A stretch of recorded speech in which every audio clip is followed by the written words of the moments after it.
ជំរាបសួរពុកម៉ែបងប្អូនទាំងអស់គ្នានេះគឺជាមុនគាថាបាទបណ្ដោលព្រះវិជាពុកម៉ែបងប្អូនណាហ្នឹងហើយមុនគាថានេះគឺយើងសូត្រដើម្បីបាទកំចាត់នៅពពួកមុនខ្មែរក៏ដូចជាមនុស្សទាំងឡាយដែលបៀតបៀនខ្លួនរបស់យើងពុកម៉ែបងប្អូនណាគឺសូត្រយកទៅស្រោចទឹកក៏បាន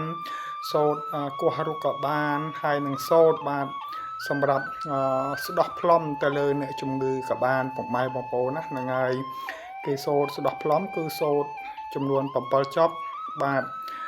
ស្ដោះ3ដងផ្លុំ3ដងពុកម៉ែបងប្អូនណាផ្លុំពីលើក្បាលចុះក្រោមពុកម៉ែបងប្អូនណាហ្នឹងហើយកុំឲ្យមនុស្សយើងនៅបៀតបៀនខ្លួនរបស់យើងពុកម៉ែបងប្អូនណាហ្នឹងហើយហើយមុនគាថានេះគេផ្ដោតសំខាន់ទៅលើ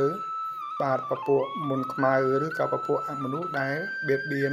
ខ្លួនរបស់យើងពេលថាអមនុស្សបៀតបៀនខ្លួនរបស់យើងគឺមានការលំបាកណាស់ពុកម៉ែបងប្អូនណាហ្នឹងហើយធ្វើឲ្យយើងកាហល់កាហាយក្តៅរីងរៃស្គមបាទมันអាចស្ទើរទាំងរស់បានពុកម៉ែបងប្អូនណាហ្នឹងហើយមុនគាថានេះមុននឹងសូត្រ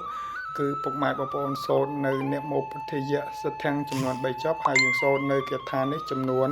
7ចប់ពុកម៉ែបងប្អូនណាយើងសូត្រថាឧមៈមហាឆាបឆាយសង្គ្រាមពេញផែនដីទេវមនីអីសីក៏ក្រើកទិសាអរុកអរិយអ្នកតាទេវីរុក្ខាញាប់ញ័រអង្ប្រានពុទ្ធាំងក៏ក្រើកធម្មមាំងរបើកសង្ឃាំងរញ្ជួយអ្នកមោពុទ្ធាធម្មមាត្រហឹងឆាបឆាយសន្ធឹងលើផែនធននីអយៈមហាមេឃថ្លែងរិទ្ធិពុះញែក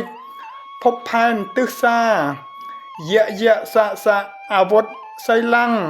ពលរេចិញ្ចបាំងសន្ធិតរិទ្ធិមោហៈអ៊ិតៈភៈចញ្ញំពុទ្ធោរិទ្ធីមោហោសន្ធឹងស្វាហៈពុកម៉ែបងប្អូនណាសូត្រដូចខ្ញុំសូត្រអញ្ចឹងមកពុកម៉ែបងប្អូនបើសិនតែខុសត្រូវកន្លែងណាក៏សូមពុកម៉ែបងប្អូនខន្តីអភ័យទោសផងដោយសារតែមុនគាថានេះខ្ញុំទៅបានរៀនពីគ្រូរបស់ខ្ញុំប្រហែលជារយៈពេល1អាទិត្យទេពុកម៉ែបងប្អូនយកមកសូត្រឲ្យពុកម៉ែបងប្អូនសម្ដាប់ដើម្បីសិក្សារៀនសូត្រ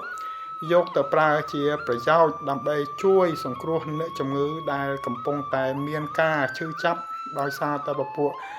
មនុស្សឬក៏មុនខ្មៅបៀតបៀនពុកម៉ែបងប្អូនណាហ្នឹងហើយរាល់មុនគាថាទាំងអស់ដែលខ្ញុំបានចេះចាំគឺខ្ញុំបង្ហាញជូនពុកម៉ែបងប្អូនយកទៅប្រើជាប្រយោជន៍ជួយសង្គ្រោះមនុស្សពុកម៉ែបងប្អូនណានៅពេលដែល